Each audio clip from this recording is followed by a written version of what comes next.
If you're a runner, you've probably seen a new number popping up on your watch lately. Running power. It's supposed to be this huge game changer for how we train, but honestly, it brings up a really big question for anyone who's serious about their data. I mean, think about it. Pretty much every new GPS watch from Garmin, Apple, even Coros, they all offer running power right from your wrist. It's super convenient, it's built in, but is it actually any good? Is it the real deal, or is there something better out there? Well, to get to the bottom of that, we are diving deep into what I'd call the absolute Bible of STRYD reviews. It's a massive 10,000-kilometer deep dive from the 5krunner.com. We're going to use their expertise to figure out if spending your hard-earned money on a dedicated foot pod is really truly worth it. All right, so first things first, why are we even talking about this power number?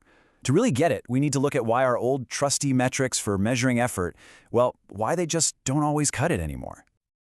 You know how it is, right? Your pace means nothing when you're grinding up a steep hill. Your heart rate? It can take a whole minute to catch up when you're doing short, hard intervals. And running by feel? Well, that changes depending on if you slept well or had a stressful day. Power promises to be the one true number, a consistent, objective measure of how hard you're actually working, no matter where you are or what the conditions are like. So, if our old metrics have these problems, what's the solution? According to our source, the search for the absolute best, most accurate power data leads us to one specialist device that's pretty much become the gold standard for serious runners. And that is STRYD. So what is it? It's this small, super lightweight pod that clips right onto your shoelaces. It's not just guessing based on your arm swing, no.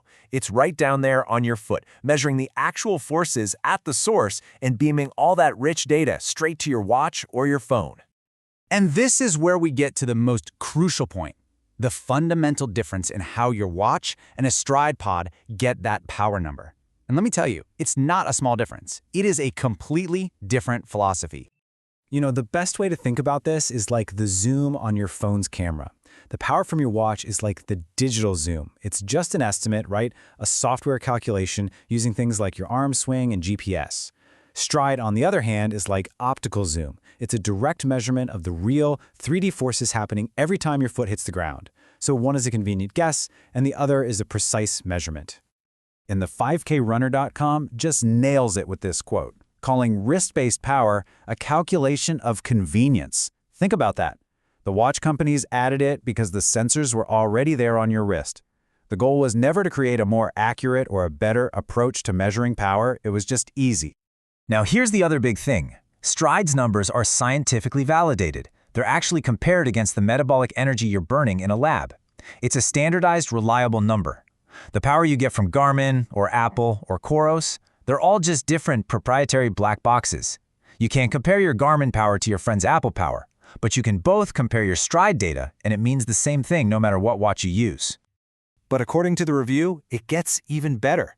Because when you buy a STRYD, you're not just buying a more accurate number. You're actually buying into a whole training system that goes way, way beyond just a single data point. This is really how STRYD builds its case. The review points out 4 huge advantages beyond just power. And honestly, this first one alone is an absolute game changer for so many athletes. Okay, let's forget about power for just a second. The 5krunner.com is crystal clear on this. STRYD gives you the single most accurate and responsive pace you can get, period. It's even more accurate than the latest fancy multi-band GPS, especially if you're running in a city with tall buildings or on a track. And you know that frustrating lag you get from GPS when you start a hard interval? STRYD solves it. The pace you see is the pace you're running instantly. And then STRYD goes beyond just how hard you're running to show you how well you're running. It measures these really advanced form metrics like leg spring stiffness, which is basically how bouncy and efficient your stride is. This helps you find where you're wasting energy and actually become a more economical, faster runner. So, what do you do with all this amazing data? Well, that's where the ecosystem comes in. STRYD's Power Center platform lets you dive super deep into your stats and to give you free, power-based training plans that you can send directly to your watch to execute. It's a complete, guided system. Okay, this all sounds incredible, but it brings us back to the big final question. The tech is clearly top-notch, but should you actually go out and buy one? And according to the review, the answer really depends on what kind of runner you are. So first, let's just talk about the price. At around $249 in the US or £219 in the UK, it's definitely a considered purchase. I mean, that's more than a new pair of super shoes for some people. It's almost the price of an entry-level GPS watch, so the value really has to be there. This table from the review is a fantastic way to figure it out. Look, if you're a casual runner, you stick to open roads, and you're just a little curious about power, your watch is probably fine. But if you race on hilly courses, if you run on a track, or you spend a lot of time on a treadmill, STRYD's consistent effort and instant pace data is a massive advantage. If you want a good enough number, stick with the watch. But if you are a data-driven athlete who wants the most accurate, most consistent metric out there, then STRYD is the clear winner. And this leads to what I think is the most powerful conclusion from the 5krunner.com. They say that for many runners, instead of spending hundreds of dollars to upgrade your watch, you should buy a STRYD. The argument is that it'll give you a way bigger performance benefit than a brand new watch. It reframes it completely. It's not just an accessory, it's a core piece of performance gear. So as we wrap this up, it really all boils down to this one simple question. Your watch collects tons of data. STRYD offers you data that you can actually train with, race with, and trust consistently and accurately. The choice is yours, and it really depends on which of those two camps you see yourself in.